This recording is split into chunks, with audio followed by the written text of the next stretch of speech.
It's go time, baby. Welcome back, everyone, to episode 5 of my Bloodborne playthrough slash lore play of the game. I still don't have a great name for that. Basically, we're just, playing the game and trying to make sense of the story as we play through it. As always, I am Victory Nub. That hasn't changed. I don't think it's going to change anytime soon, but you never know. Stranger things have happened. So in the last episode, we were trying to ascend to Urn Chapel as the gentleman Gehrman had advised us to do. We found an unusual site. We did run into an identical area to this, known as the Abandoned Church Workshop.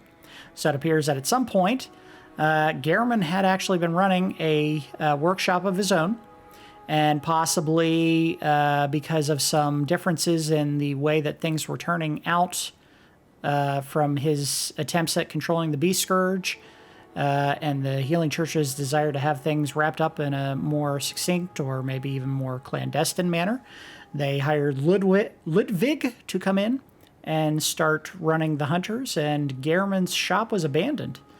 So we found his abandoned structure underneath Urn Chapel, kind of in the long drop going down through the center of the tallest structure of the chapel itself. While we were trying to explore the lower depths, we got accosted by a big gentleman with a sack over his shoulder, and he kidnapped us.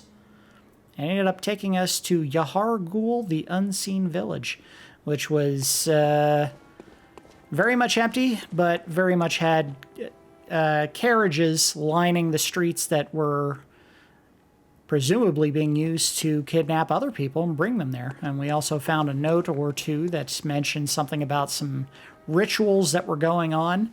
And the set of clothing that I'm wearing right now mentioned some people by the name of the School of Mensis who were charging individuals with going out and kidnapping people to bring back to the village. So it looks like something shady was going on there, but we appear to have been too late because the village was basically empty at that point.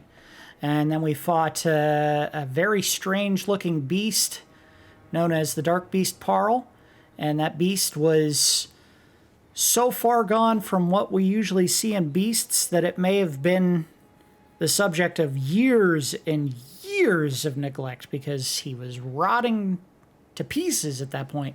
All that was left was some bones and fur, and he was covered in all these electric currents, or blue sparks as the game has referred to it.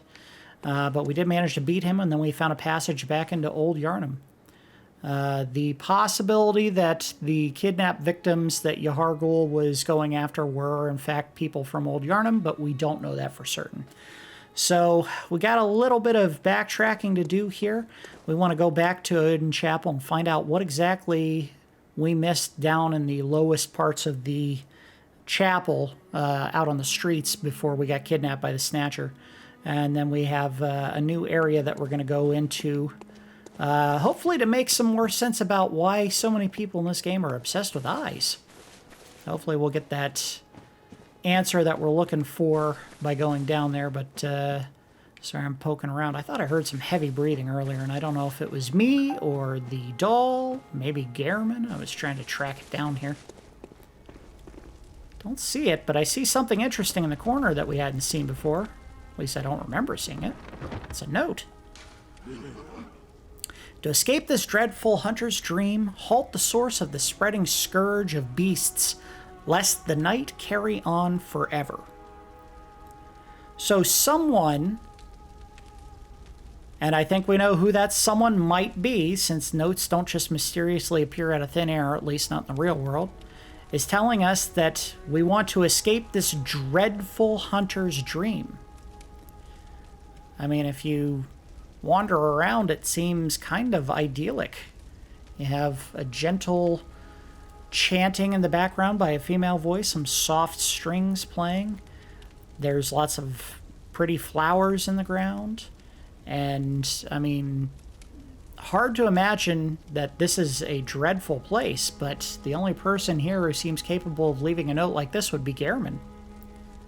But he's saying that we need to halt the source of the spreading scourge of beasts, lest the night carry on forever.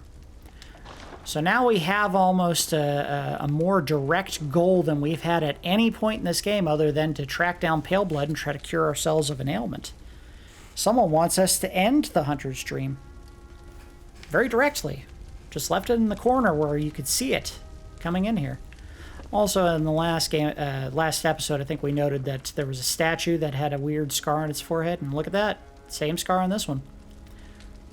So it may have just been an observation based on location and maybe some more careful study of the environment than anything that was there before that wasn't here originally. That probably was there the whole time. Anyway, let's get moving. I didn't see Gehrman in the building. Didn't see him in his usual hiding area. I don't know if the doll's going to have anything new to say, but we'll take a look. Welcome home, good hunter. What is it you desire? Hunters have told me about nothing new. But I am what you... Of course, I do. Isn't that... Farewell, good hunt. May you find your work. Okay, so we need to get back to Urn Chapel. I love saying that word. So goofy. Now that the site is called Cathedral Ward, but if the chapel is literally sitting directly above us, I'm going to use quotey fingers, sitting directly above us, wouldn't that mean the building we're inside of is in fact itself Urn Chapel? I don't know. Maybe they just had a hard time giving it a better name. I think it is Urn Chapel. Damn it, I'm going to keep calling it that. Ta-da! Let's check in on everyone, see how they're all doing. Don't think anything major has changed, but you never know. Oh, the hunter. Alive and well at that. I sure am, bud. Another one you sent made it here safe and sound. This place is a haven now for so many. Thanks to you. I'm overjoyed, really, that you'd even give me the time of day. I don't suppose there's anybody out there worth saving anymore, but you did all you could. And so many owe you so much. Amazing, really. Not because you're a hunter, but because you're you. Aw, thanks, bud. You're pretty alright, too. Makes me think, once dawn breaks, maybe I can just, you know, start over. Makes it easier to bear all of this, you see. You've made life easier. Thank you. This may be the first time anyone has talked in a positive manner since the game started. If you please, kind hunter, when the night of the hunt passes, suppose we could be friends? Maybe? Now, I know I hardly deserve it. I'm embarrassed. I don't want to look. I had to just ask, you know. Out of line. Yes. Perhaps so. But, well, give it a thought. If you wouldn't mind, of course. You know what? I gave it some thought. And, hold on, I gotta find the right one. Switch. There it is. I gave it some thought, and you know what? You got it, bud. Okay, if I could have pointed at the ground, but I think that one has a little more forceful gesture. Isn't there a point down? Hold on, let me see if there's a point down. Nah, there's no point down. We'll just give him that one. That's all right. Anyway, just having a little fun with him. So we sent Adela to Urn Chapel, and here she is. See if she has anything to say. Oh, brave hunter, you're alive. Thank you very much. You're welcome. Oh, now we have a bow that's more appropriate for our character, who's female. Disarray, but there are still people here. Together we await the help of the healing church. I cannot begin to express my gratitude to you. Don't know if I can agree with the healing church The part. only thing that I can offer is my own lowly blood. would suffice. If you want to give it to me, sure, why not? You already received blood. Uh-oh. So what the game's telling you is you can only take 1 dose of blood at a time, and it turns out we already have someone's blood. Now, let's take a look at that blood, because I don't know if we actually read it when we picked it up. Blood of Ariana heals HP and temporarily boosts stamina recovery. Blood taken from Ariana, Cathedral Ward, Woman of Pleasure. Oh. The sweet blood of Ariana restores HP and temporarily speeds stamina recovery. A member of the old healing church would know that her blood is similar indeed to precisely what was once forbidden. Not sure what they're indicating there, but that blood there is the reason why we can't take any. Now, let's make a curious little observation here and have a chat with Ariana while Adela is sitting down there praying. Oh, hello. Oh, would you look at that? Dear, you're much too eager. I've only so much blood, okay? Looks like Adela is a little bit too interested in what we were doing up here. Maybe she's a little bit jealous? We're talking to prostitutes, and she does not seem too happy about that. I'll spare you one nugget of advice. I'm sure you will. Beware the lady of the night. I can see it in her eyes. She deeply resents the young saint. She hears people whisper. She knows what people think of her. Yes. She despises the saint for having what she doesn't. Bloody wench, they should have moved her on ages ago. Now, interesting to note here that when we talked to Ariana, it was the other way around. It seemed Adela was the one who was trying to spy on us and what we were doing. It wasn't Ariana who was worried what other people were saying about her. Give it a rest, please. I've no time for your petty lies. But what? Just go away now. I can't Alright. stand. Yeah. I don't think that guy tells us the truth ever, really. And we'll check in with the old lady. Still not in good spirits, apparently.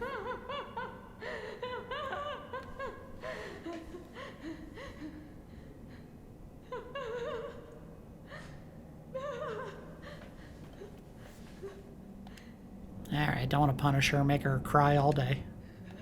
Oh, the good old days. What are they? How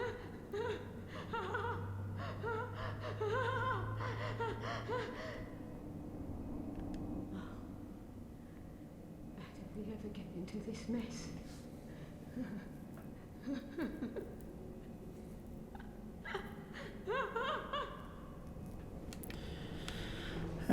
Sad to see that she's still doing so terrible.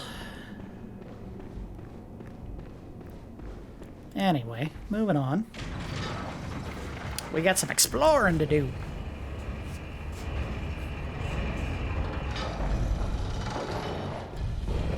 To the top! And as we learned last time, there's a guy who's going to be right there.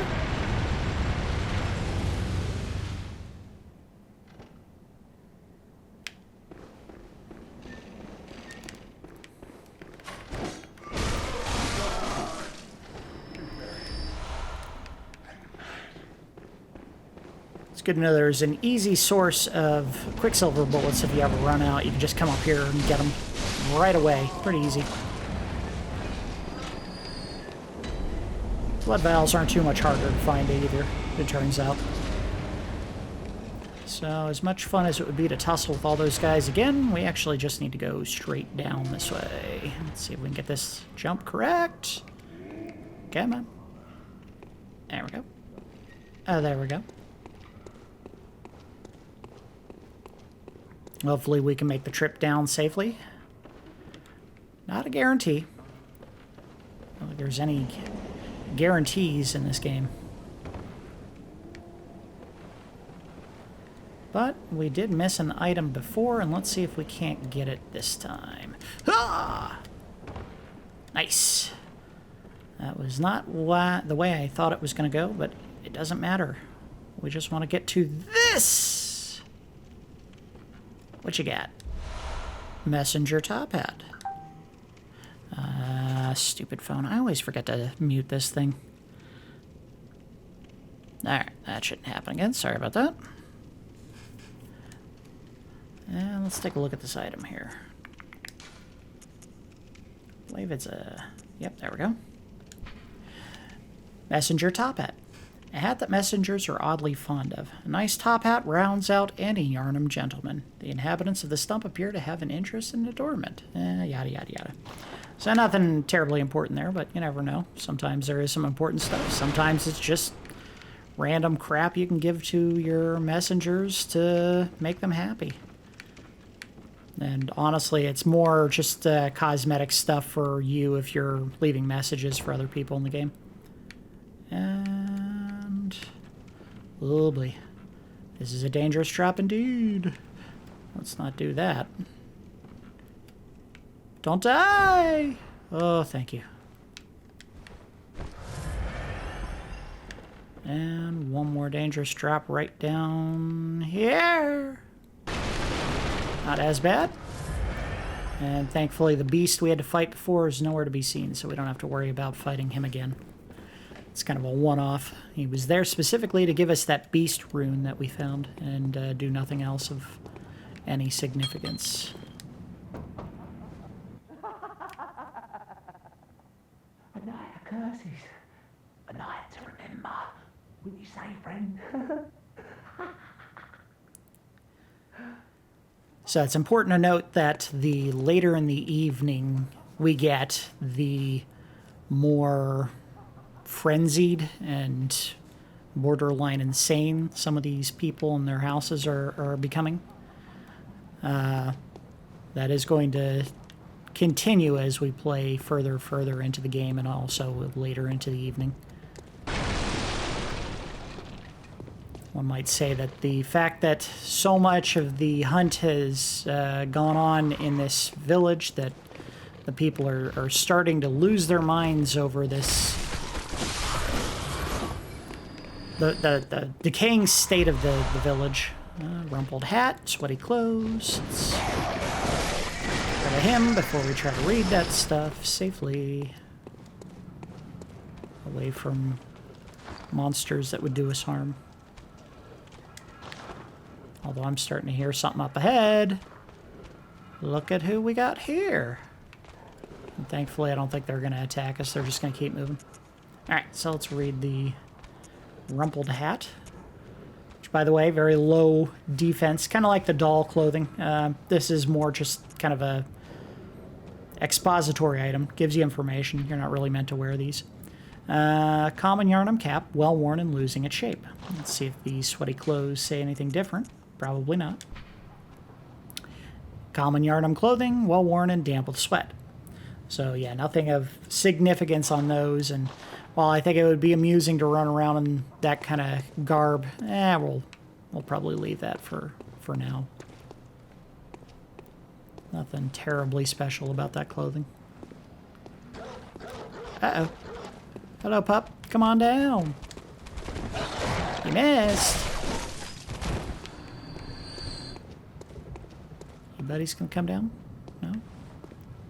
There's the jerk that kidnapped us in the first place and took us to Yahargul. I think we should return the favor and give him a drubbing. Oh, damn it, he turned. Nope. You're not gonna get me. Damn it. Come on. There we go. Get him. You're welcome, jackass. Wow, it didn't take long for his head to get soaked in blood, did it? One visceral attack. So these streets are a little bit convoluted, and I think intentionally so. Ouch! Bad dog. Aw, damn it. His buddies are there. Come here. So, as we had observed in the previous episode, these guys are wearing what very much appears to be church garb. Maybe not the official church garb, like the black church hunter set that we have, but they're the kind of long smocks that you would wear in important processions or whatever you would call it in most Christian religions. So it seems almost like these were maybe low-level members of the church clergy. Uh-oh, here he goes again.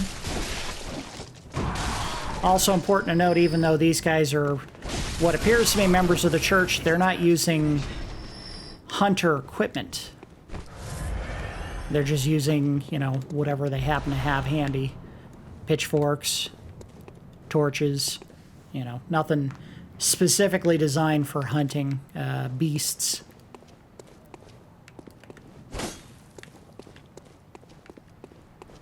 I think this is back where we came from. Yep, there's a dead beast down there. And we have a platform leading down. Let's check the rest of the area, just make sure we're not missing anything. I don't believe this is a terribly large area. I think it's pretty small and closed off, but there's a couple of items of note to pick up. And would you look at that? Looks like another one of those little tentacled beasts that we had seen up in the Cathedral Ward, and this one is in the middle of having himself a little snack. See if we can't get the drop on him. Excuse me, sir. Have you seen pale blood? Ouch. Uh-oh. Oh, no. Well, now we get to see it. Watch. There's the tentacle, and say goodbye to my insight. Now, that actually shows something very important as well, which hopefully I'll highlight later when I'm editing the video, but when he started sucking out the insight from my brain, a little bar popped up above me with a picture of like a rat face and a decreasing meter. Now, as we've played through the game, I've become poisoned at one point and a similar meter popped up. What that particular meter was, let's see if I can show it in the menus. Probably not. That's fine. Down at the, let's just go into, not display, help. Bottom here is an attribute called beasthood. That particular bar that popped up was tied directly to my beasthood. Now, if he drew out the insight in my body and a little bit of the beasthood popped up, a little bit of beasthood bar, and started decreasing, what that means is my body became more susceptible to the state known as beasthood. So we'll explore at a later time what exactly that means, the implications of that, but I think it's important to note that there is a direct correlation between the amount of insight that I have and my potential state of beasthood. So let's just continue digging around down here. And we did just pick up a gemstone that will add fire to one of my weapons, and we may end up taking advantage of that in the near future here. Nothing we can do there. Sorry, I know I have a bad habit of rolling into barrels and blowing them up when I'm trying to talk and make important points. I got to learn now not to do that because it undercuts the importance of things that I'm trying to say sometimes. Shame on me. I know better. Again, it's that OCD desire to destroy things that can be destroyed just on the potential that there's an important item hidden beneath a box somewhere, and I know that's never the case. I think that was it. So let's go ahead and step back on this platform and see what it takes us to. Well, we're going up.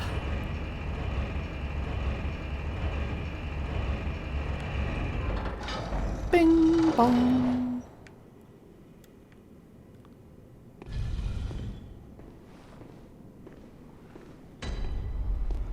We're in Cathedral Ward again. And I found a thick cold blood. So the ledge that I was trying to figure out how to get to before, turns out we had to just go through Urn Chapel and to the lower parts of the Cathedral Ward to make our way back up here. And I was right, there wasn't anything significant on his body. Thick cold blood, not a crucial item to pick up.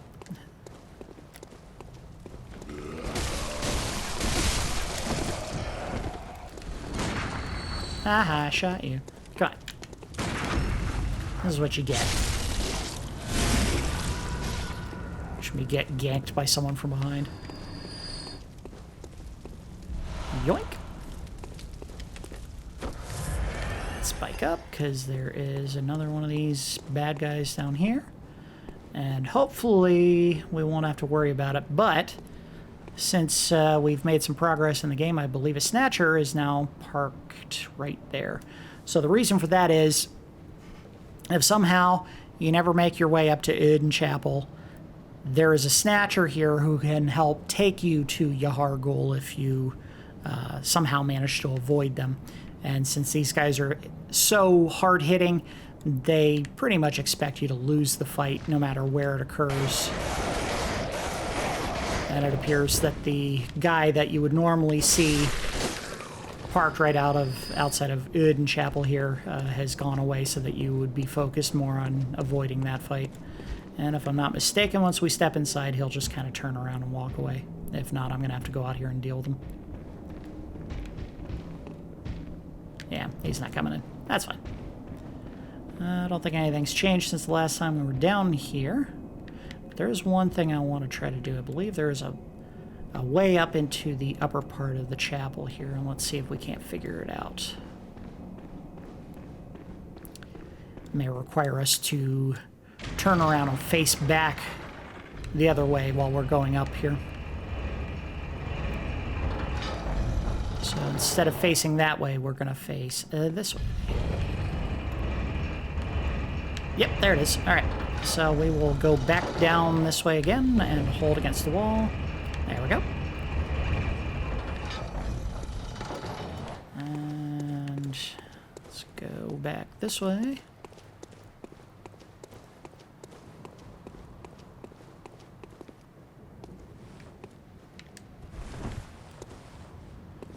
Nothing there. And a chest. Let's see what's in the chest.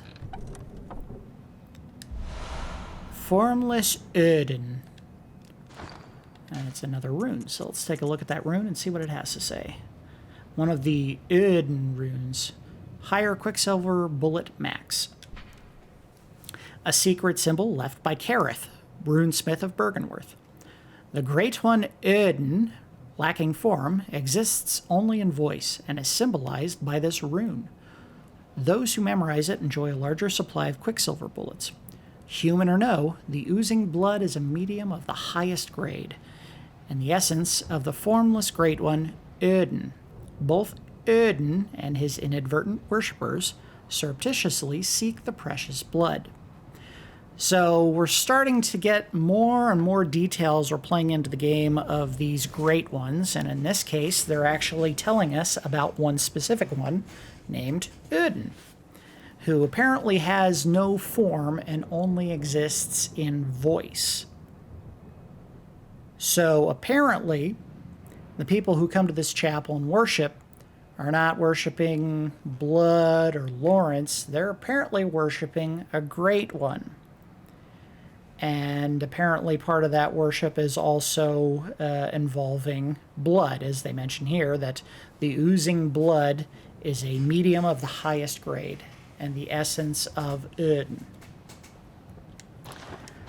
So we're starting to see more and more that the blood that they found down in the labyrinth apparently started guiding them to find more unique and esoteric uses for blood, not just to heal each other by, injecting it in their veins and whatnot. Messenger Urn Festival. Let's see what that's about. I don't think this one's terribly important, but we'll look at it anyway. Accessory adored by naive messengers. The messengers wear the urns filled with incense that wards off beasts. Again, we had mentioned before that we were finding places that were using incense, and it is specifically used for warding off beasts. On their heads upside down, suggesting a predilection to the dark. And some more letting the messengers revel. Silly stuff, really. And a way back down that's going to hurt us, but we'll do it anyway. Owie.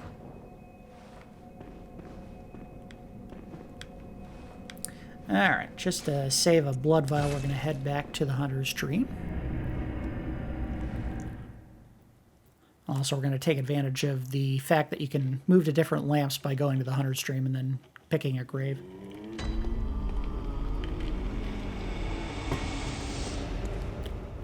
I don't think there's going to be anything important up here that we need to check. But we will start upgrading another weapon, possibly of use to us fighting beasts, but you never know. Maybe it'll just be a waste of materials that we don't really need to do anything with. Let's see. So it looks like both of these are going to require at least level 6 to get use of a Crescent Gem, and same with a Tonitrus. That Crescent Gem, and let's take a quick look at it. This one here. This is the one that we picked up before. So what this one will do, if we put it in place of the Tear Blood Gem, will add fire attack to our weapon. Essentially what that does is it makes it so that whenever you hit an enemy, you do additional fire damage. And apparently it also gives us hit points recovery. So that may be worth putting on this weapon immediately, since it'll also give us some health back. But just for the sake of having some variety in the weapons, I like to buff up a secondary weapon just to make sure that we have some options left to us. And we have more than enough bloodstone shards to at least get this to level 3. So let's go ahead and upgrade it. And that's where we're going to have to stop because we don't have any twin bloodstone shards to spend on this. And I can check to the 2 fountains here. I don't think either of them offer twin bloodstone shards, at least not yet. I believe at a future point we will have access to them. Yeah, so this would usually be the fountain you get them from first, because insight is a more precious item than your blood echoes. Or more precious resource, I should say. Yeah, so we can't buy them at this point. That's fine. At the very least, we can upgrade it and slap some extra gemstones into it. We have enough to put 2 in there, so let's see what we got.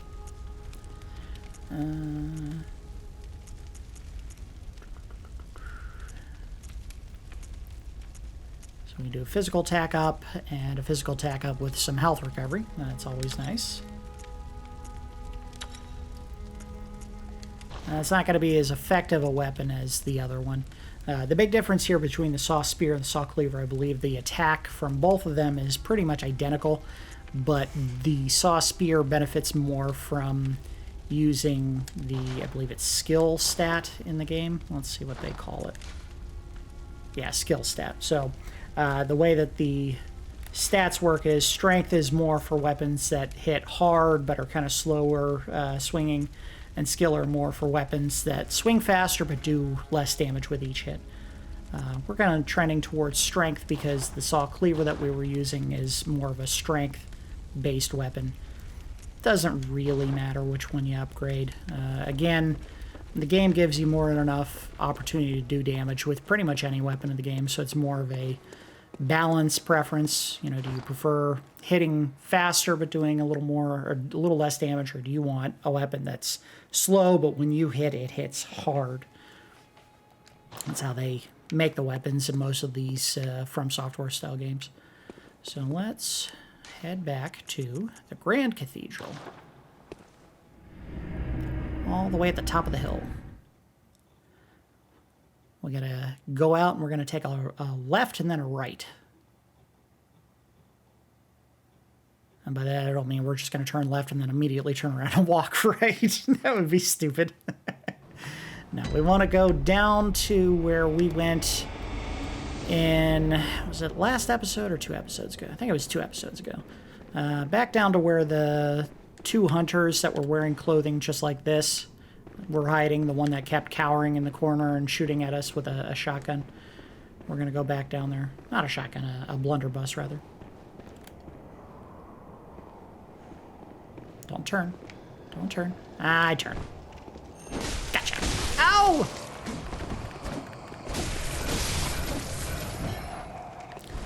Now, I got some questions about why a man carrying what looks like one of the crucifixes is causing frenzy damage, but I don't know if the game gives you ample explanation for that. It may just because they thought it would make the enemy more interesting, but I don't know for certain.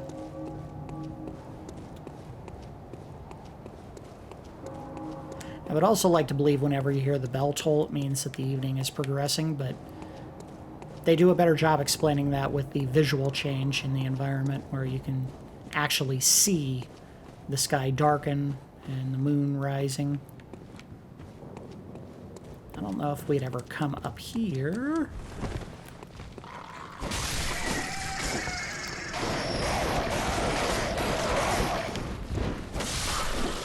Big swing! No difference. And we'll peek around, see if there's any items up here. Does not appear to be.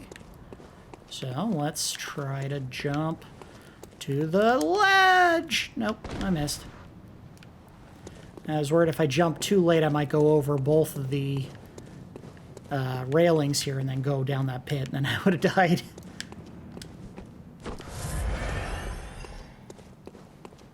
Now, when we came here before, we heard a couple of people who were just kind of moaning and wailing and not really offering much in the way of conversation. Let's see if that's changed any. Nope, haven't really changed. How about now? Okay. She's not having a very good night. I would assume that's a she. It sounds like a female voice. How about you?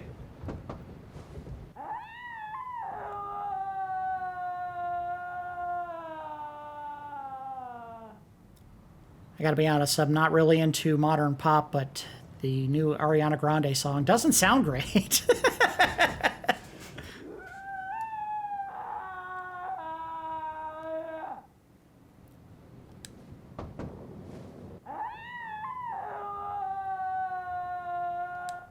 Okay, so I was under the impression that we were going to find something here of importance, but apparently they don't give it to you here. That's all right. We will get it probably in the next area.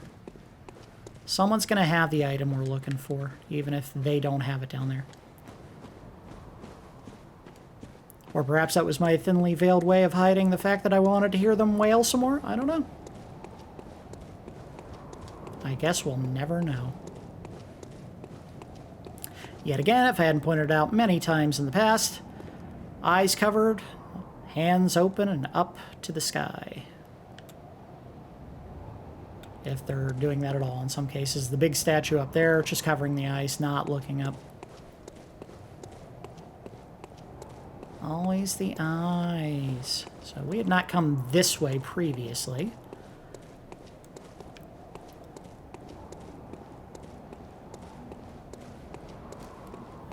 We see a body sitting here. Looks like one of the church hunters.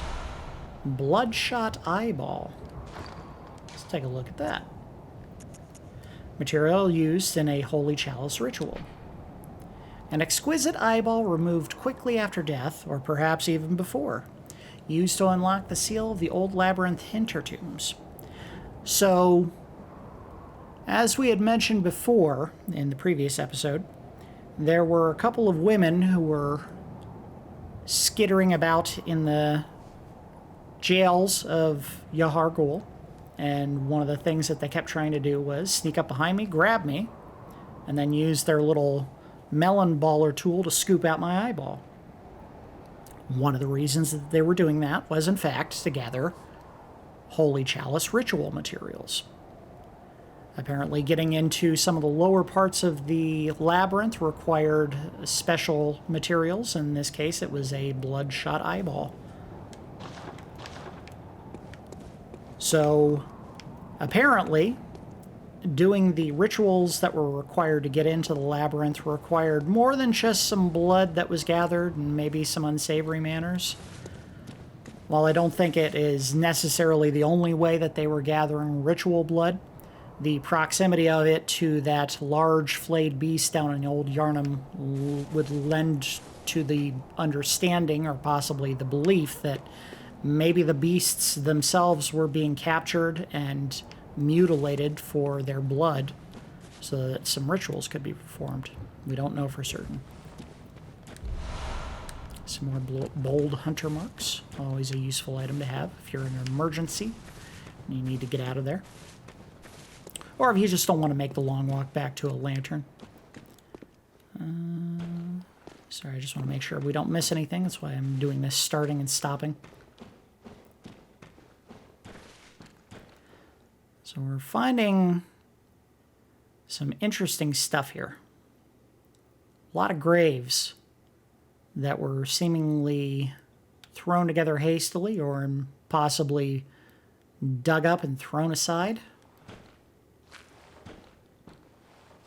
It would be hard to believe that someone would put a grave site like this, have one here and then another one immediately next to it, possibly facing it. So I think it would be fair to infer, one of my favorite words for this particular playthrough, that these are not natural grave sites, that someone had been going into graves that were already dug and laid out and digging them back up for the bodies.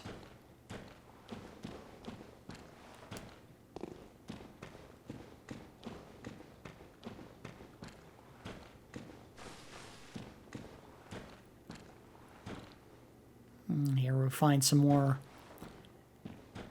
graves, or tombstones, I guess I should say, laying all over the place in rather haphazard fashion.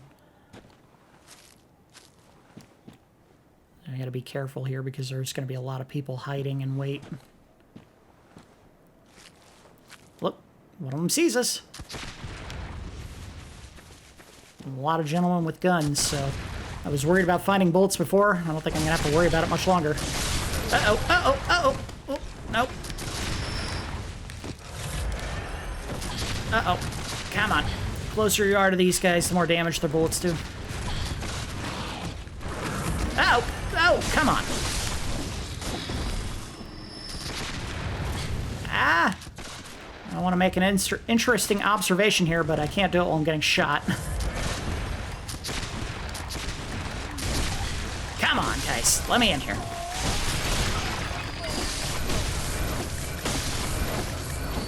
There we go.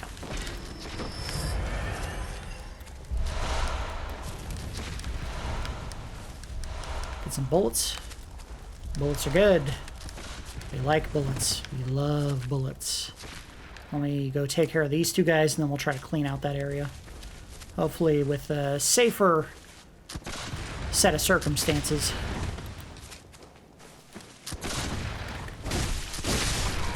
Alright, one down. Two down. Oh. I'm loaded with bullets now. Which I'll probably burn through trying to kill someone by parrying them. I'm an idiot. Okay. So let's peek around here and see if we get anything of value. Sometimes these are traps. They'll have these areas full of items and it turns out they're nothing special because they want you to walk into an area and get ambushed. Thick old blood. Some value. Not a ton. Bone marrow ash, which we never actually looked at, so let's go ahead and take a quick peek. Bone marrow ash, additional medium that strengthens quicksilver bullets. According to the workshop, this is a special bone marrow ash collected from Hemwick Charnel Lane. invaluable to hunters with weak blood tinge who require the use of stronger firearms. So what this really does is it just kind of buffs your guns, which, again, the primary purpose of guns in this game isn't actually to deal damage, because even if you have a really strong gun, usually it doesn't do as much damage as just a standard weapon that's been upgraded. And more importantly, it operates on a consumable item that is sometimes in short supply, and sometimes you're just really careless with your inventory and you don't actually keep enough of them on you to make serious use of them. But the important part here is that they mentioned that it was collected from somewhere called Hemwick Charnel Lane, which we may or may not be getting close to. More thick cold blood. So let's see if we can track our way back to the beast that attacked us. Seemed like just a normal dog with some very serious issues. You look at this dog, very ferocious looking beast, but he's got something interesting going on. If you look at his body, it's covered with all kinds of spikes.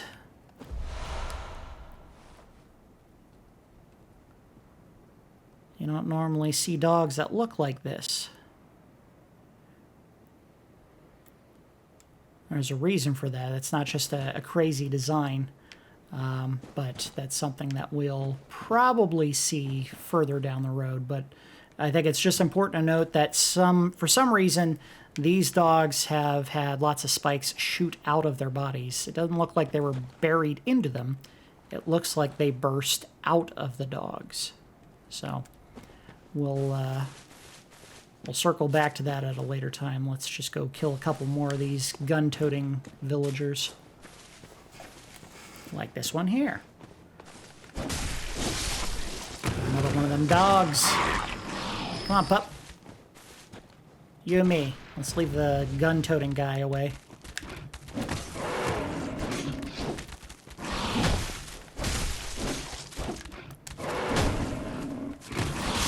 Owie! Bloodstone shard, always appreciated. Not a ton of other weapons we're probably going to upgrade, but it's nice to have that kind of stuff given to you instead of having to pay for it. Making sure there's no one else that's going to sneak up on us. I see a dog. He is really interested in whatever's going on with that tomb.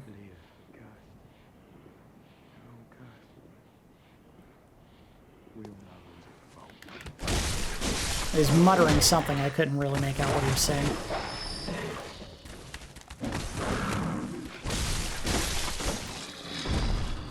Dodge this. Silver bullets.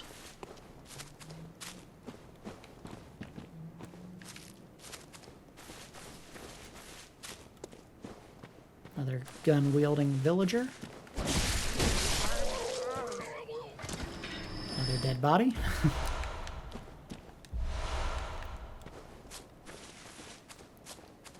Well, we had to make a trade in this area. We had to trade some of our blood vials, precious blood vials, for quicksilver bullets, but it turns out we actually have quite a nice supply of blood vials. Because I'm a cautious player. Even when I'm trying to do a long-form series on playing a game known for its high difficulty, I prefer to play it safe when I can. Ouch! Uh-oh, uh-oh. No, no, no, don't like that. There we go.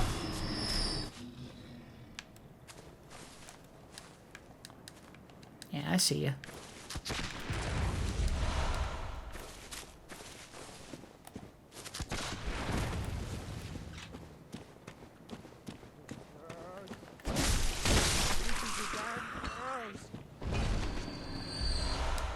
Pretty sure you trying to shoot me at a distance while I'm dealing with your dogs is not a curse. It's called comeuppance.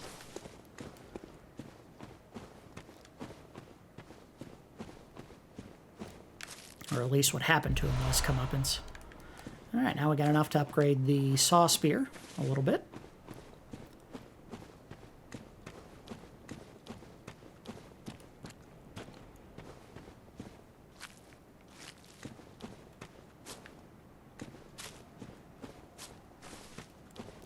And I would say, even though I said earlier that they were possibly digging up the graves and then just casting the tombstones aside, we don't actually see any open grave plots, so that may just be conjecture. But why would they lay the graves, the tombstones out like this? It makes no sense. Unless they never actually buried anything here.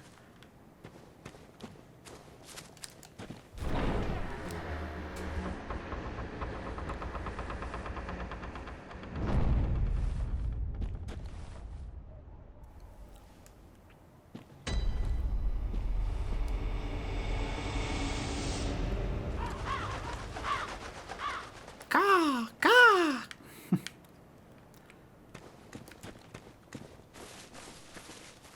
Nothing there. Give ourselves a nice establishing shot of the village down ahead. Maybe so I could have a screenshot for this episode, who knows?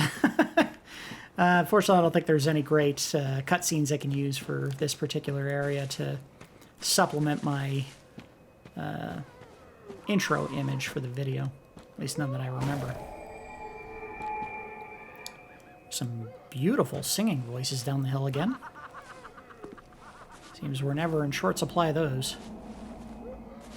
A lamp? Usually that precipitates some kind of person we can speak to, but I'm not seeing anyone up here. Not a big deal. Just looking.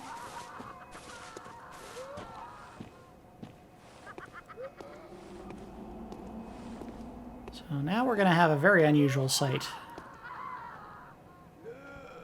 Look at these ladies. Dancing away.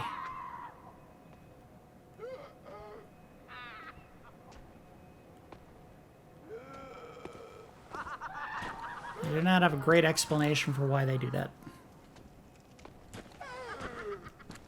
Could just be they're so happy in the tasks that they're set on doing that they can't help but dance while they do them. Could be part of a ritual. Don't know. These ladies are equipped with cleavers. And again, this area has what looks like stretchers for carrying bodies. Why would you need that if these bodies were already buried?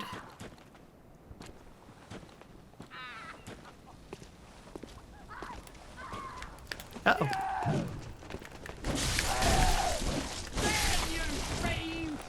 I'm the fiend. Okay. They're carrying sickles and cleavers, dancing around a big pile of gravestones and one very strange-looking statue. Carrying a...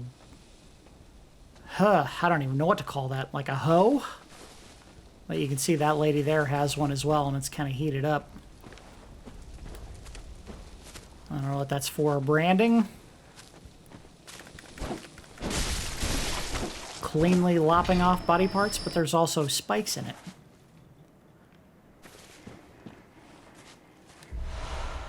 Marchwind bloodstone shards. And then when you look up here, you see a whole lot of bodies hanging. In some cases, by ropes.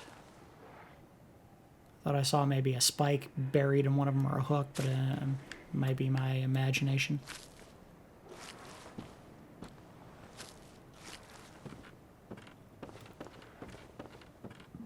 Oh, there we go. We got a window. That looks like someone we can talk to.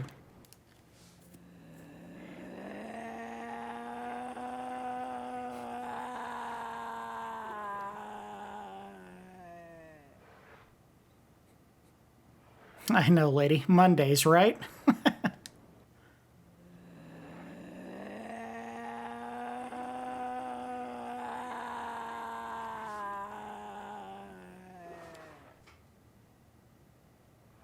Make that same sound every time I have to deal with a difficult customer.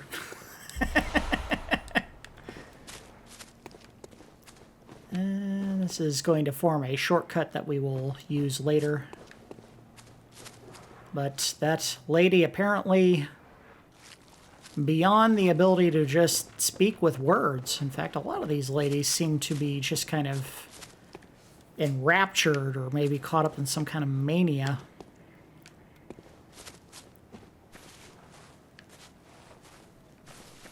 There's anything else down here to look at, but an important site right here. So as you can see, this body is not fresh. It's very much a decayed body. And they were bringing him down here to a guillotine-like device to chop off parts. And of course, there's another Bloodshot Eyeball. So what we would be led to believe, or infer, again my favorite word, is that Hemwick Charnel Lane, which we're now in, used to be just a normal graveyard, and people had been dragging bodies down here, or in some cases going into graves, digging them up and taking body parts off, presumably for the rituals that they've been conducting in this area. Who would be employing them to do that? Given its proximity to the healing church, hard not to say that it's not their call, that they're not having these women do this.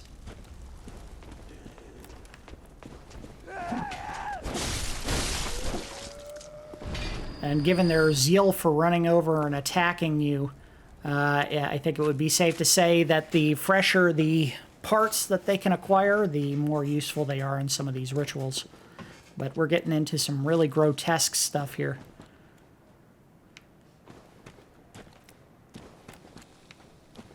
I mean, the use of blood to heal yourself is not the most disgusting or horrifying thing in the world, but conducting rituals using body parts, that's pretty awful. Come on, lady. And it would also explain why she's using like a red-hot tool of some kind. If you're trying to keep parts fresh, the best way to do that is to cut it off with a searing implement so that you can cauterize wounds.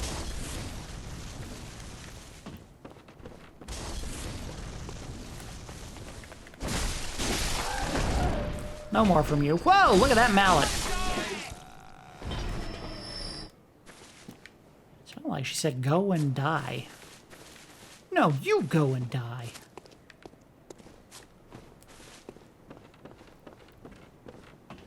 I want to say, nuh-uh, you first.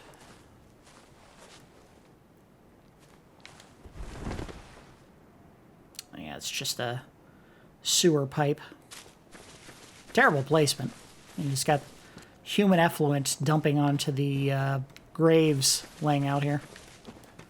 But that could have been a recent addition, who knows. Another one there. Could also be that they were cremating bodies down here. Given the time period, I don't know if that's an activity that they would have engaged in at this point, but I'm not an expert on how they handle bodies. Back in what would be safe to call the Victorian era, given that you have guns and gunpowder in use here. Ouch! What am I doing? Come on, shoot it. No! Orc it! Hit. Got plenty of bullets, no reason to hold back now. Oh, what? Alright, jerk. Oh, no! Oh, what am I doing? These guys were so easy for me to kill in the past, now I'm getting sloppy.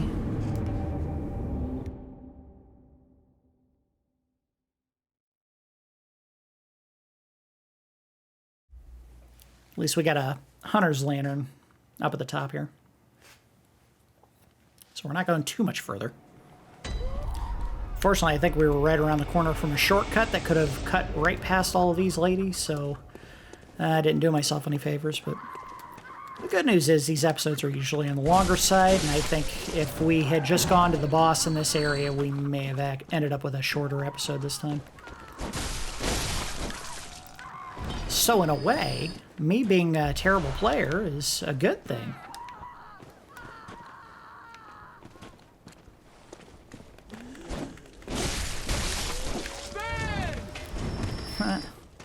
No, you!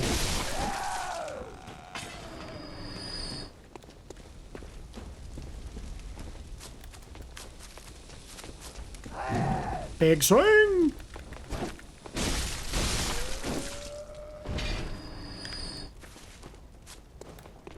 Hello. Goodbye. Ouch, I like when her jaw hit my shoulder and kind of did a doink backwards. I love those ragdoll physics. I think we're missing a dog. There's the dog. Come here, pup.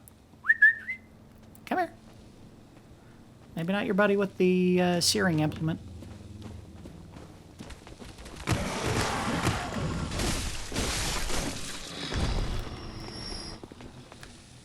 I may be inferring something I can't prove there, because I do see some ropes and bandages, so maybe someone in some really bizarre way thought it would be a good idea to bury these spikes into the dog, but they're all pointed outward, so I don't know. Now look who's got my blood echoes.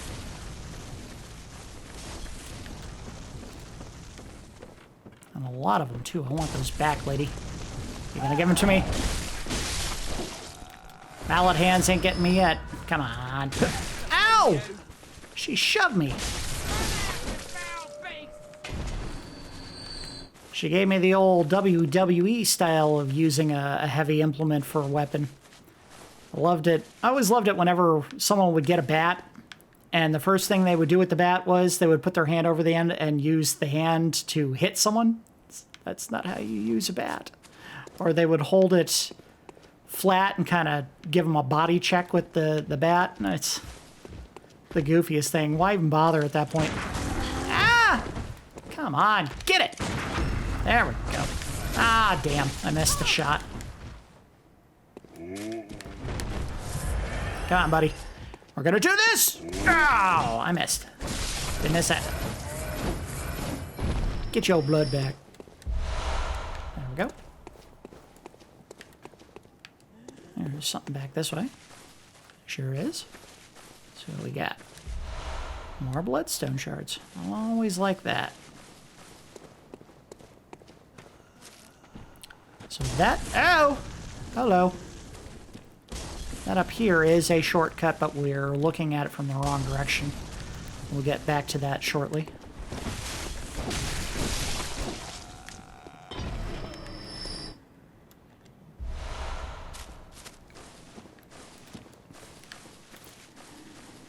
She has some amazing death groans. She just goes,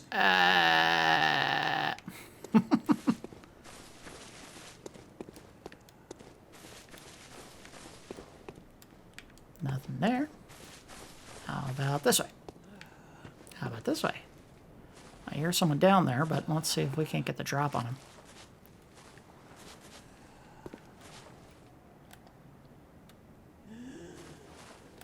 Hello, pretty lady. Key up!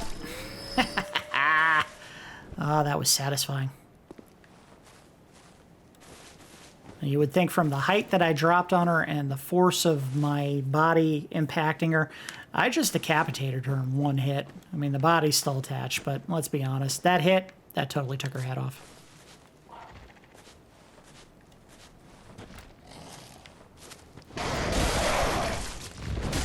Give me that back, jerk. And there's going to be some more hidden in the grass here. Sneaky bird, you.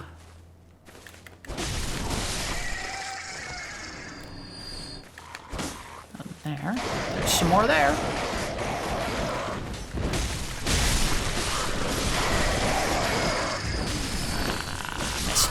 Missed one bird. All the others I managed to get. Pebbles. Unfortunately, not of the fruity variety. And let's be honest here. If you have to choose between Fruity Pebbles and Cocoa Pebbles, the answer is obvious. You always go with the Fruity Pebbles. You're looking for a chocolatey, delicious cereal. My choice is always going to be Cocoa Puffs over Pebbles. Shortcut back to the lady with the lovely moan. Thought I saw an item there. Nope, just my imagination. To the top! A little bit of a shame. I thought that I would have had another set of clothing by now other than the sweaty clothes. I like playing Fashion Souls.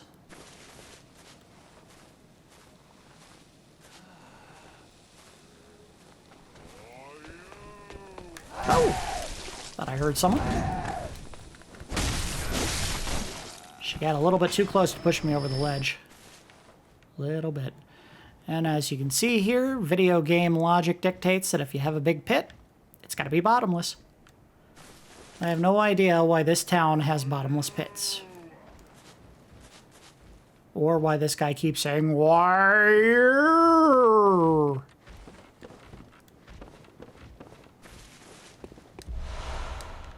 That may be all the English he can speak, actually.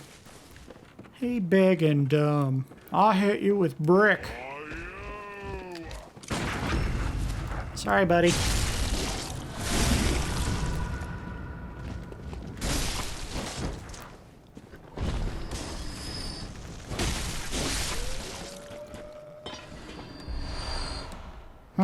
I got her in a headlock.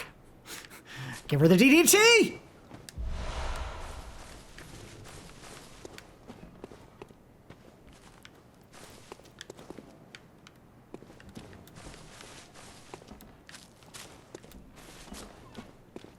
Alright, so we got ourselves a little barn and more rotting horse corpses. Why these people had so little interest in taking care of their horses, I will never understand. And by the way, one of the creepiest skulls of all the Animal Kingdom is, without a doubt, the horse skull.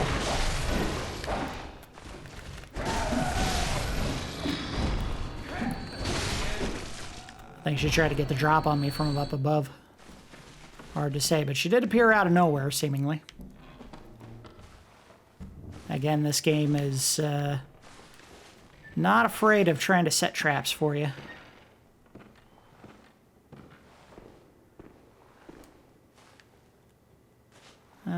Some hay bales, which I would assume are in the process of decomposing, which would be why there's like some smoke coming off of them.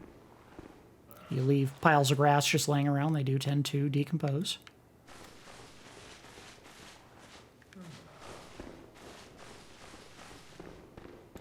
I heard a voice up here, so it sounds like there's another person hiding out, trying to get a drop on me.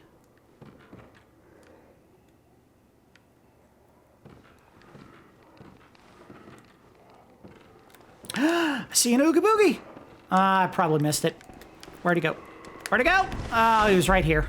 Damn. See, this is the way that good game design works. You play with player expectations. They get into an area where they think it's dark. I keep getting attacked from ambushes. I'm going to take it slow, and that's when you stick an enemy like the Oogie Boogie in there so that if you're taking your time too much, you miss out on an enemy that's going to disappear with some important items on them. Well, not necessarily important items, but valuable items on them.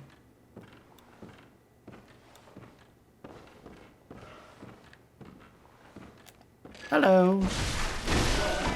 Goodbye. Again, I find it hard to believe that someone that was lying in ambush trying to get me thinks I'm the fiend for defending myself. We both know what you were trying to do, guy.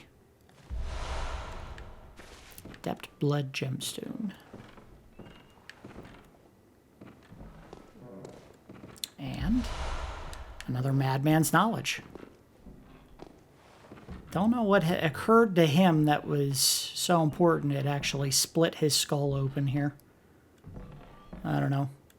Maybe he got surprised by the gun-wielding guy in the corner here, and he went, "Oh my god, I've never seen guns before!"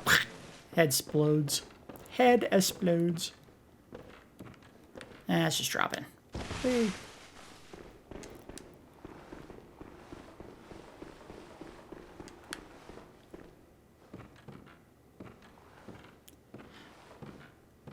There's a good side and a downside to those oogie boogies that disappear. If you come back to the area, obviously they'll respawn. That's the good side, if there is a good side to it.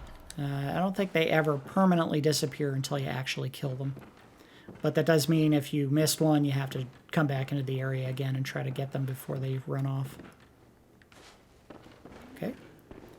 Got an opening here, and we're going to have another person try to jump me, I think. Right. Oh, guess not.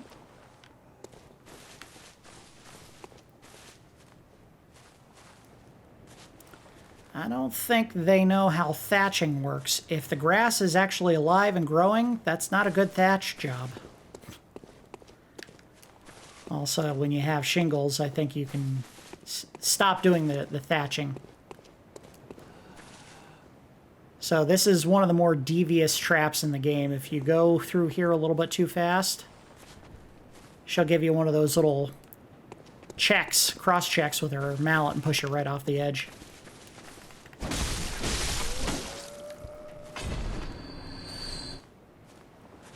And who knows, maybe there's another one here.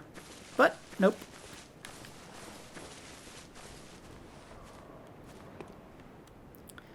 At least at this drop here, you're going into something physical, you're falling into water.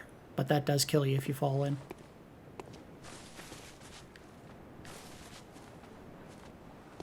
Keep an eye on your corners, don't want anyone to sneak on you.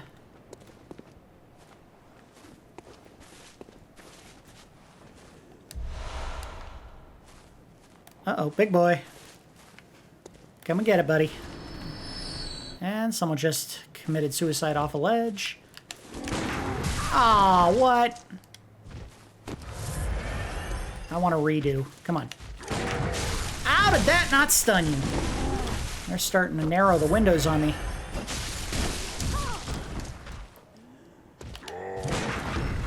Yeah, that's what you get. Right in the tum-tum.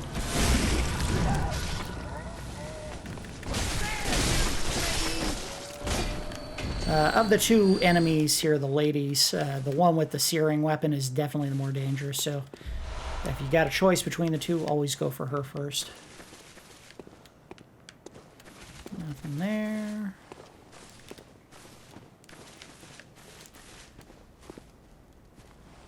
Sorry, trying to be too meticulous I know would probably make these episodes boring, but I also don't want to miss any critical items that would give you more information about what's going on.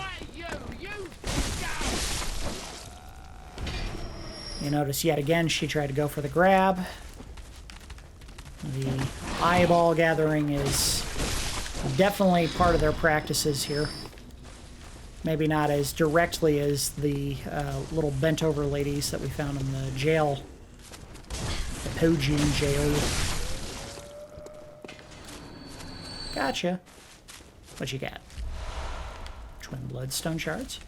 So I think before we get out of here, we'll definitely have enough to do probably 2 levels for the saw spear. Maybe not a full 3, because that would take 16. Oh, look at this! More sneaks. I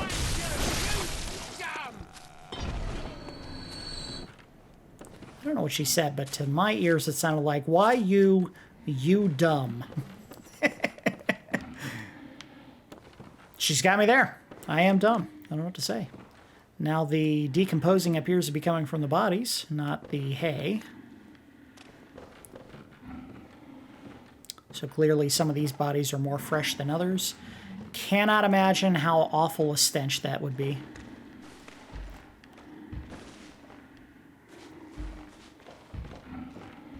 Some of the big boys. Now, these guys, I would imagine, are the same as the big brick-wielding guys, but I don't know that for certain. Hard to tell since you can't really see their faces. But this is an important shortcut, because this leads us back through to the main area, so we don't have to go through the barn or the rooftops of those buildings anymore. Important to pick that gate open before you go after either of these guys. Hey, what's up, boy? Ooh! Like that feels good!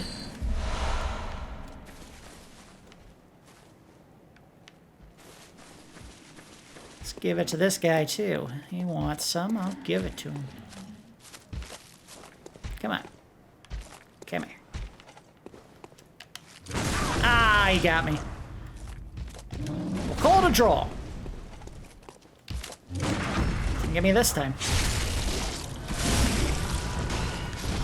Unfortunately, I don't know if you can see the face even when they're dead. Hard to tell. Well, it just looks like a chin and his head's tucked back. Alright, anyway. Would have been nice to be able to see the face, but the game intentionally trying to obscure him. Ouch. You can actually see where I ripped his guts out. That's gruesome.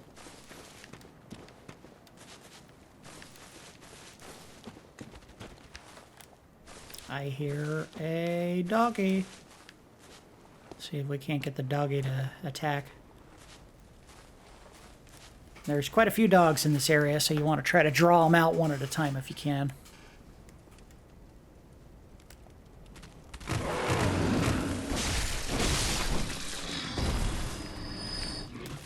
They're vicious, but not terribly smart.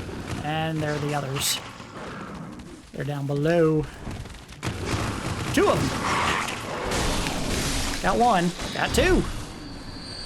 I think I know of a 4th, maybe a 5th down there. So we'll find out if we... Yeah, you can hear him, I think. We're gonna find him. There he is. Or at least one of them. I think there might be a second with that guy.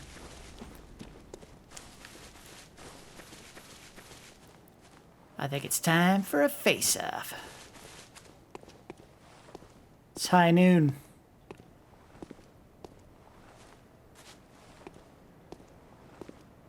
Are you ready, varmint?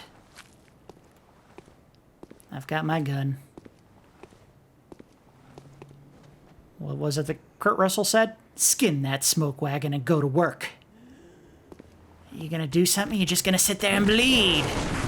Aha, I shot you. So something I don't really do that often because bullets are a precious resource. But you can actually shoot dogs and that will stop them. It's just I don't want to, man. I like bullets. They're better used for big targets that take a lot of damage to kill. And I think that was it. I think the area is now clear of baddies. And here I thought we were going to have a hard time getting through this area in 2 hours, and ooh, we got plenty of time. Because we're almost done. This is a very cagey grab, but we're going to get it. I have faith. Lake! Let's get back up safe. Good. I have definitely fallen on my death trying to grab that item before. Here's the one we picked up.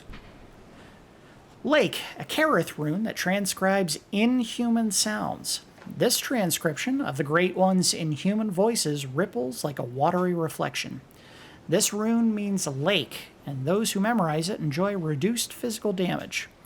Great volumes of water serve as a bulwark guarding sleep, and an augur of the eldritch truth. Overcome this hindrance and seek what is yours. So a lot of information here that does not have a direct application, but there is a little bit that we can glean from that. Again, we're talking about Great Ones and the fact that they have voices. I think Formless Udin, as we saw in the previous rune that we picked up, is only a voice. He doesn't actually have a form of any kind. And they say that great volumes of water serve as a bulwark guarding sleep. So we don't know what exactly that means, but a bulwark, of course, is a way of a protection of some kind. And they, of course, they say guarding sleep. And an augur of the eldritch truth. Augur, of course, being a medium, like if you were trying to grow bacteria or some... I think fungus, sometimes you use augurs, which are usually just like, I believe, sugar, usually. and kept warm so that whatever you're trying to grow is grown in there. But what they're saying is that whatever hidden understanding may exist in this world is being guarded by something. And they're telling us to overcome this hindrance, this protected truth, to seek what is ours. That item may not be directly addressing what our situation is. It may have just been something that was, transcribed on this one particular rune. Hard to say at this point. I'm sorry, was I just winking there? We'll find out soon enough. Bone marrow ash. So again, this area is trying to encourage you to make ample use of your guns. Although I would say, with the exception of the big boys, those smaller ladies, you're better off just kind of sidestepping once or twice and then hacking at them a couple of times, kill them off. So you can see more bizarre rituals here. These would be people that were executed probably for something they did wrong. But they weren't cut down and used for body parts, so clearly these people did something extra bad and were punished with hanging.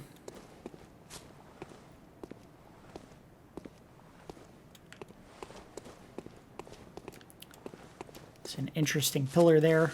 Looks a little different than the others that we've seen in the area.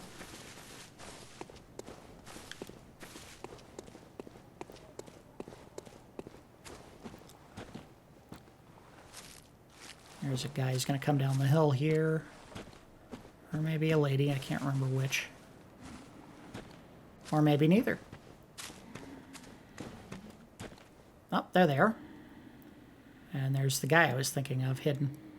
So I'll wait until at least one of these people comes after me. No reason to run into a big fight when you can make a fight smaller just by crowd controlling.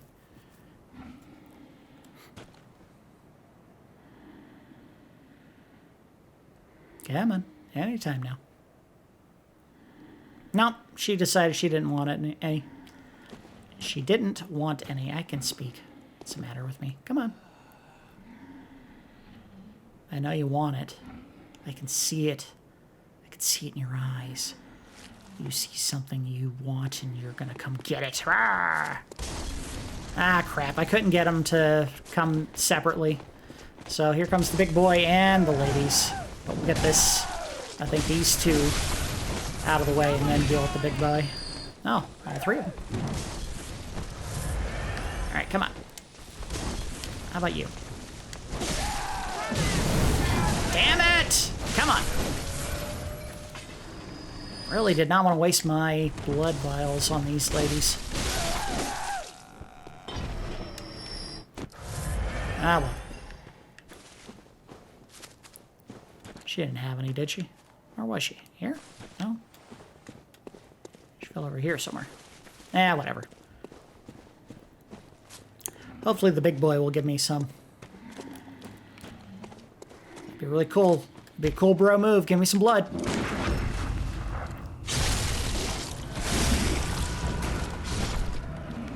Blood vials. Yeah. All right, back to full. And this is where he was hiding. Yeah, it's something here. What did he have hidden? Chests usually denote good items. Not always, but usually. A tempering blood gemstone. Nice. So one of the things that we'll probably miss out on, since we're not going to be doing the Chalice dungeons, is the fact that many of the best gemstones that you find in the game are usually found in the Chalice dungeons.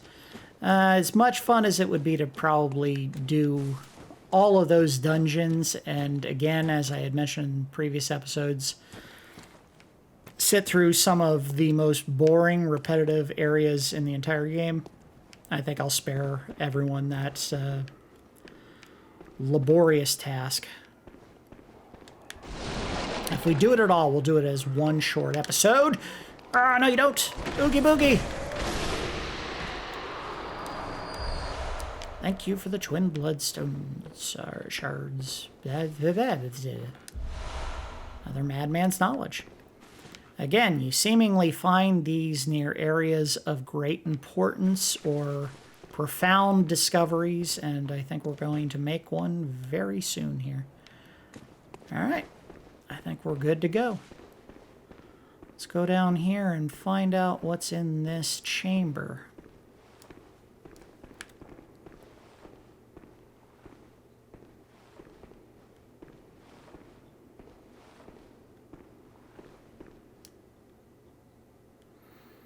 More bodies, hanging everywhere seemingly. Piled in the corners.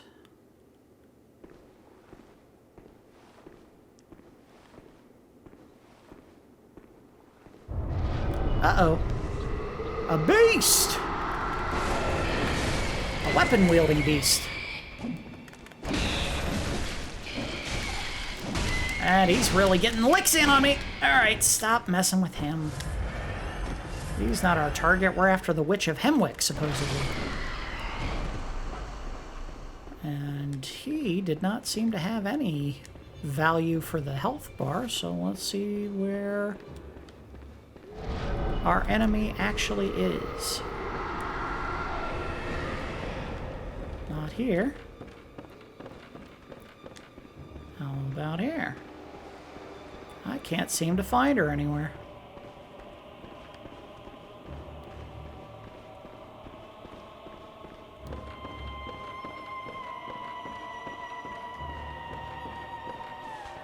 There she is, and look at that. She is covered in eyeballs. So if there was any confusion over what exactly they're doing with the eyeballs, I think we know now. And she can seemingly do some very extraordinary things using those eyeballs. She keeps disappearing. She's using them to summon these beasts that we keep seeing everywhere. And I just killed her. And the fight should be over, and yet it's not. Someone keeps zapping me, and they're over here. Another witch. So it was not witch, but witches of Hemwick. I think I just saw her over here, actually. Ow! Maybe not. She's back here. Oh, gotcha. Nope, I don't want to tussle with these guys. They're not the target. She's perched up over here.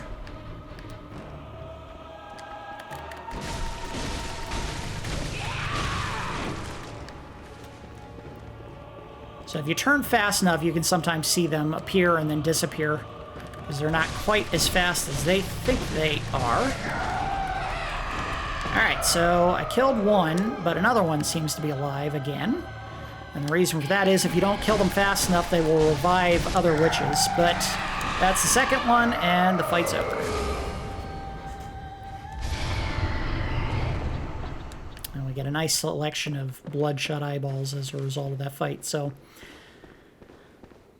As we had talked about in the past, we could not quite understand why there was so many statues of women with their eyes covered and villagers with their eyes covered, and we started finding all these bloodshot eyeballs and women who were gouging them out. Well, it turns out that not only are the eyeballs being used for rituals to enter the chalice dungeons, but they were also being used by these witches down here to perform magic, seemingly. And that lady was raising bodies out of thin air and then obscuring herself from us.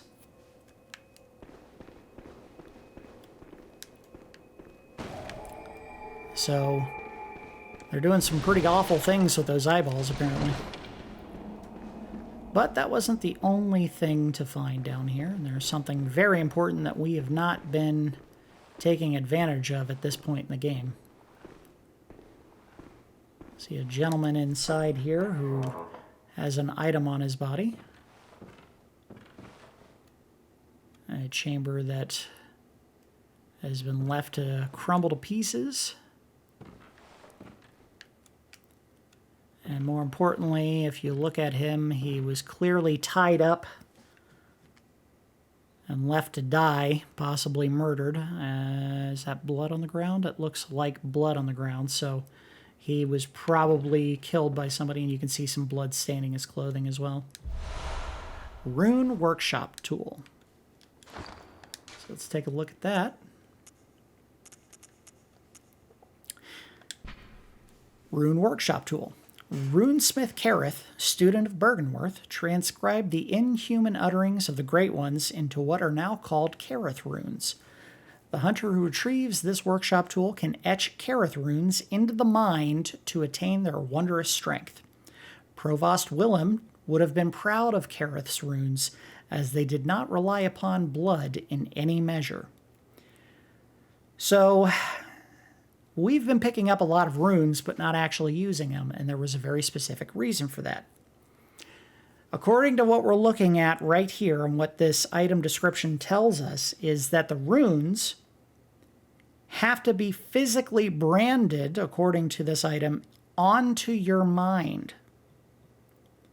As you recall, in the Hunter's Workshop, there was a statue sitting right above an altar that we had no use for at this point, that had its head physically cut open at some point and stitched back together. Given its proximity to an altar that turns out is where we perform the rune etching, one would infer that this item is not symbolic of etching stuff onto your mind. It means you're literally branding your brain with these runes to attain whatever special benefit that they have. But it also reinforces the notion that Provost Willem, the leader of the school Byrgenwerth, was not a fan of using blood at all. He was trying to discourage people from the use of blood. And there is a very specific purpose that we will delve into probably in a later episode, because we have a whole area we're going to have to go through to get to that. And I don't know if there's a whole lot else we wanted to do today that we could do in the 30 minutes before the end of what would normally form a decent 2-hour episode. We might just call it here. Let me see if there's any short stuff we can tackle real quick. I don't know if there is.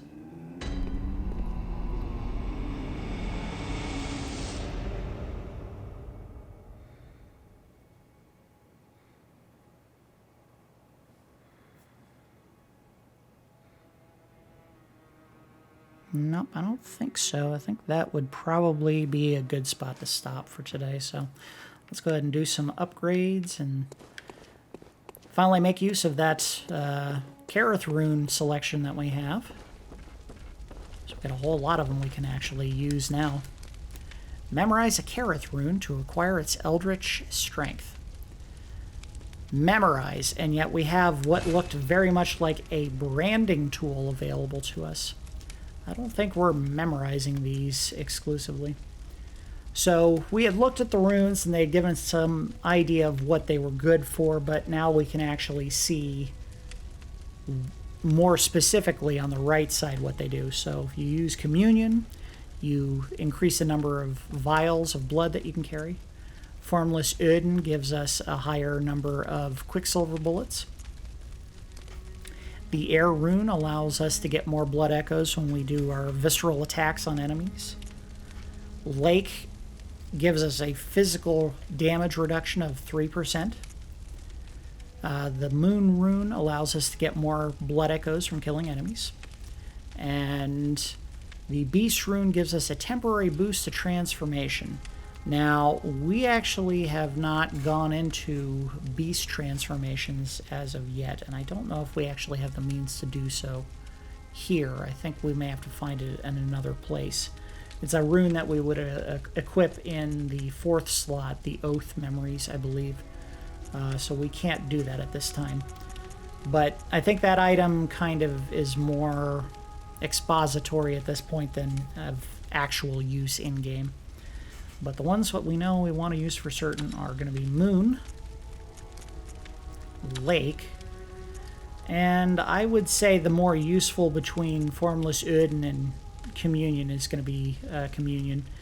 As much fun as it would be to get more blood echoes from visceral attacks, since it requires you to stun an enemy, and that usually involves use of Quicksilver bullets, I tend to lean more towards something that we have immediate use for, which is more blood vials. So now we have a full selection of Careth runes etched into our minds, whether that is a literal or more of a spiritual sense. I would lean towards literal. How I'm doing that to myself, I don't know.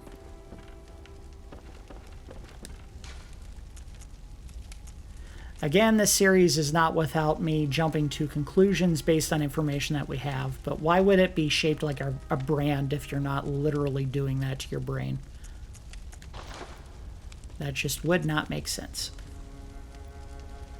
Alright, so we can upgrade this to 5, and then we're going to be stuck because we don't have enough to do the 6th level.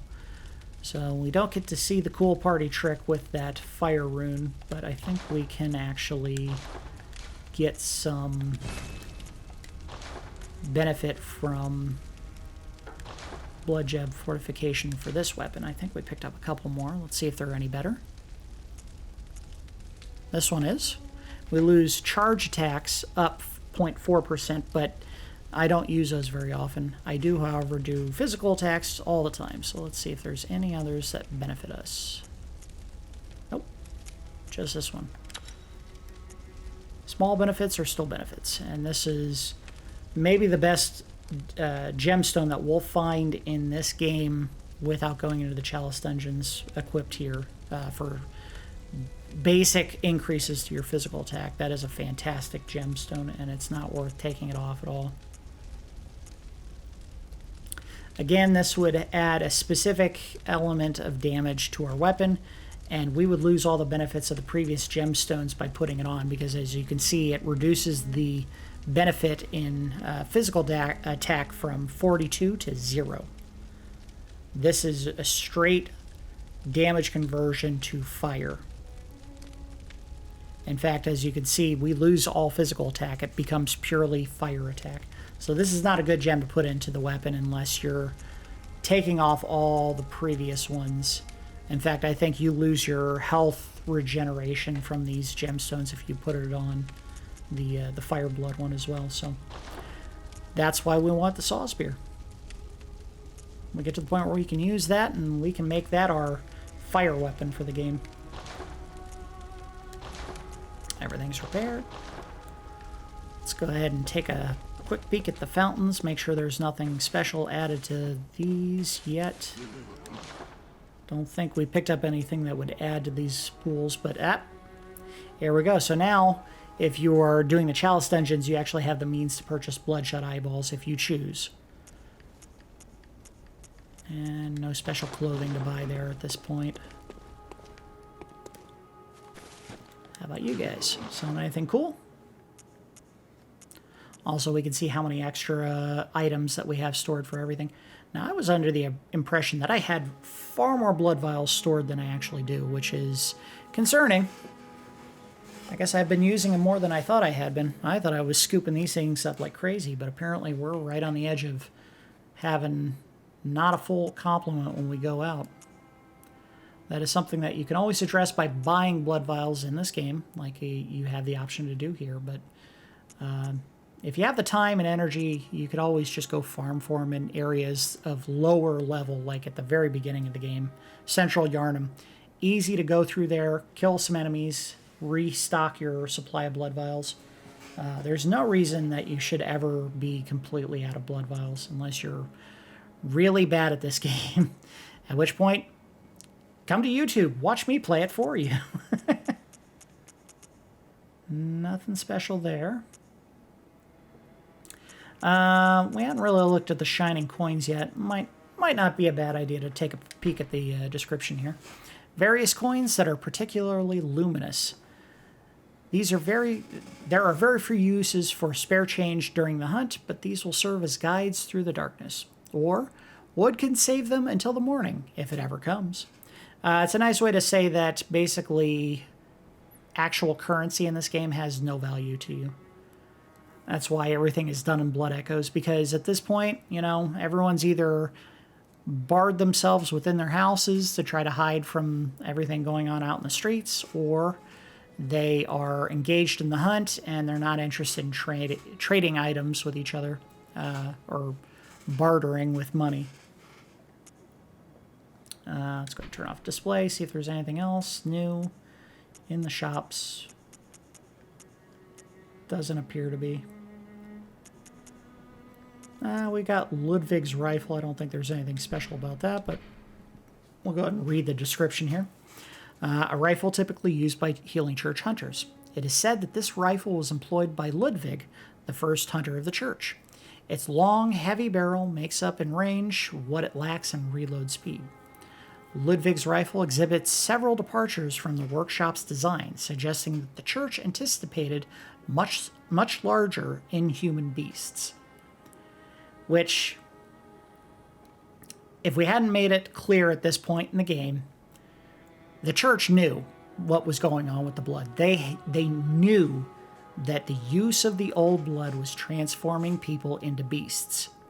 So the fact that they were quote-unquote anticipating much larger inhuman beasts suggests that they had no problem with people making weapons to take on massive creatures, because they had seen their own leader, Ludwig, turn into one. Or not Ludwig, but Lawrence, rather. And killed him. And that split down the middle of his skull, that couldn't have been insight. That had to have been someone witnessed him transform, and they killed him. This isn't the kind of character who, from what we can tell, was experiencing moments of profound wisdom. He was engaged very much in just using blood to try to heal himself and help the people of the village in the only way he knew how, which was the use of old blood. I don't think there's anything else special here to check out. But we have a new set of clothes. And let's go ahead and scoop those up with the money that we got stashed away. And then we'll take a look at the description. And I think that's it, just the one set. So, good. We get to put on some new clothing. Always fun.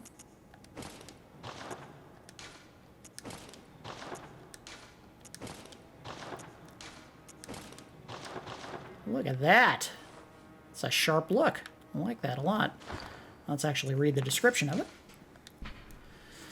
Tomb Prospector Garb. Attire of tomb prospectors who explore the old labyrinth on behalf of the Healing Church.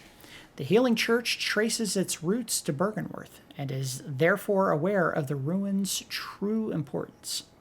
They contain much more than mere hunter trinkets. Indeed, they hide the very secrets of the great old ones, sought after by those with the insight to imagine greatness.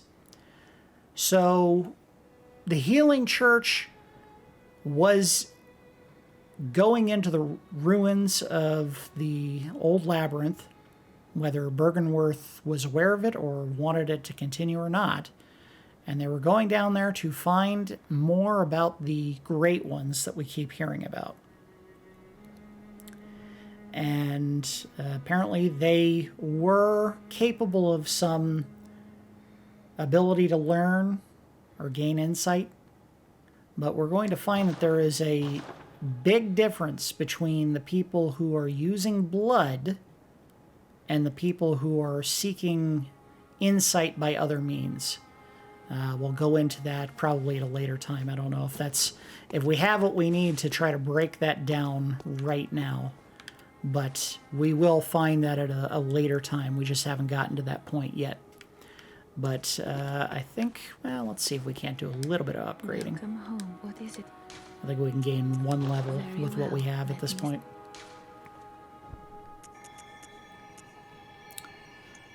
I want to do some more health. Health is good. There we go. Yeah, anything new to say? Hunters have told me about Nope. the church, about the god, but I am a doll. Would you ever think? Of course I do. Isn't that? Farewell, good. May you find. Sorry, I know you're trying to do nice things and carry on a conversation with me, but you're just in the way, lady. Come on. Got places to go, things to do. Gehrman to track down. I don't see him anywhere. So if we want to add some clothing to these guys, we can certainly do it now. And this will give you a preview of what they'll look like with all the goofy stuff that you can put on them. So now our messengers have jars on their head. That's about the benefit that you get out of it. If you leave messages, they show up with those weird jars on their heads. Alright, so let's go ahead and wrap this one up. I think we're actually getting closer to the 2-hour mark than I thought we would have originally, but we'll go ahead and pose up as we usually do with the doll staring over my shoulder. So creepy. So we went down into the lower parts of Urn Chapel again. We managed to get past that stupid snatcher. That's what they're actually called, snatchers. And explore deeper into that portion of the Cathedral Ward. And we found another one of those creatures. Not even sure what to call them at this point. But they have the weird slimy skin and the tentacles shooting out of their heads. And we got to witness what happens if one of them grabs onto you. We saw that tendril shoot out of its skull and then burrow into our skull and physically suck out our insight. We did manage to beat it and then find a gemstone down there that we would like to make use of at a later time. We'll put it into the saw spear so that we have a weapon that's capable of permanent fire damage. But we don't have the level materials to upgrade it just yet. And then we made our way back to the cathedral, the High Cathedral, and we made our way down to the Hemwick Charnel Lane area. And as we started finding as we went through that area, apparently some of the women who were living back behind the cathedral, possibly employed by the cathedral because they were certainly digging up what was labeled ritual materials, were engaged in some rather gruesome activities. They were digging up bodies from graves, hacking them to pieces, using those body parts as part of the ritual materials. They were also using fresher body parts from what we could tell, because you saw women walking around with red-hot implements. If you were hacking up a corpse, I don't think you would want to use a red-hot implement because you would probably set the bodies on fire if you were doing that. Those were clearly meant to be used against living people. We started finding eyeballs that were gouged out, and it started to become a clearer image that what these women were doing with those eyeballs was they were using them for rituals. We managed to get all the way to the back of Hemwick Charnel Lane, and we entered a room where we were attacked by a witch of Hemwick. In fact, multiple witches of Hemwick. And what did we find? Their bodies were covered in eyeballs. So not only were they using them in rituals to enter the labyrinth, but they were using them in rituals to gain extra abilities beyond what normal humans possess. They were using them to turn themselves invisible or obscure themselves from our sight. They were summoning these beasts that defy explanation out of the ground and wielding weapons to attack us. We finally defeated them and made our way down into the bottom of that building. I'm not even sure what to call it. And we found the Runesmith Caryll, potentially. Or at least someone who is in possession of the Runesmith Caryll's workshop tool. And we finally understand what the use of the runes entails. Instead of just seeing a list of runes that we could potentially memorize, as we saw from the implement of the workshop, that's a brand. And they talk about literally etching the rune onto your mind, which would lead one to the conclusion that this is literally you cutting open your head and branding a rune onto your mind. Now, where do we do this etching? We do it in a dream. So potentially, you're not actually suffering any ill effects from cutting your head open and etching a rune into your mind. Can't say for certain. But that is a rune, or that is a brand. And we saw a statue right over top of the altar where we're doing that branding with a physical cut on its head that was stitched back together.